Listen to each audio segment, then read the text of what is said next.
I'm curious if you've gotten any correspondence from anybody about what exactly happened with the teams and the players in Oklahoma City. Are they still in the building? Do they have to stay in Oklahoma City? What's the immediate process for them in terms of finding out who else gets tested and whether or not they have to be quarantined? I'm told most of the players, most of the people associated with both teams, from executives to the players, staffers, they're all now headed toward getting testing, whether that's tonight, tomorrow. Rudy Gobert, again, like I said, he's been away from the team this evening. He's been feeling strong. In his mind, he was playing tonight. And so that lets you know he is strong and stable enough. But this is a serious situation, and I expect both these teams tonight to get tested. I expect teams that just recently played Utah to get tested. I think that this is going to be standard protocol for all these teams associated with Utah, with Rudy Gobert. I know the games have been suspended indefinitely. We basically don't have an end date. But based on your reporting, this is obviously something that could last for weeks, right? I mean, you have to be quarantined for 14 days if you're involved in testing for the coronavirus, correct?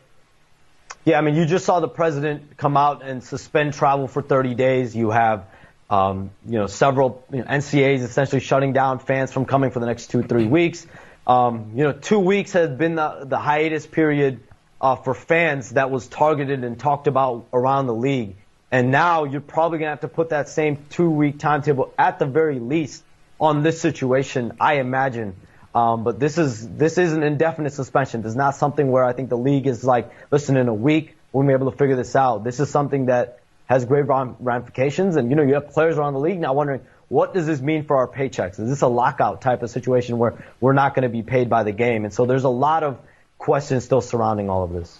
Yeah, certainly there are financial ramifications, but let's be honest, that this has to do with the health and well-being of not just the players and team executives and team personnel, but any fan that has come into a game when you get 18,000 people in an arena together here. Obviously now it seems like people are taking this seriously, but did you get the sense, Shams, leading up to this news from Rudy Gobert in Oklahoma City tonight, that players and coaches and team executives were taking this as seriously as it should have been taken?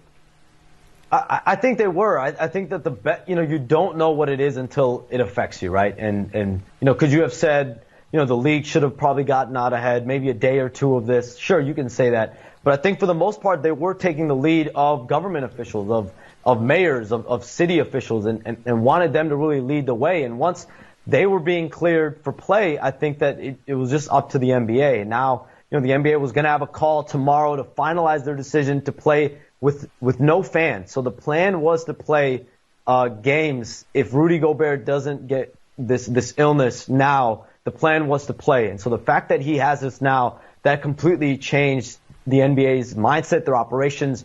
Everyone understood that once that happened, we can no longer play. We need to shut down. All right, Shams, I would imagine we will be checking in with you several times over the next few days. Appreciate your time. As always, we'll continue to check out your great reporting on the Athletic and Stadium. Thank you.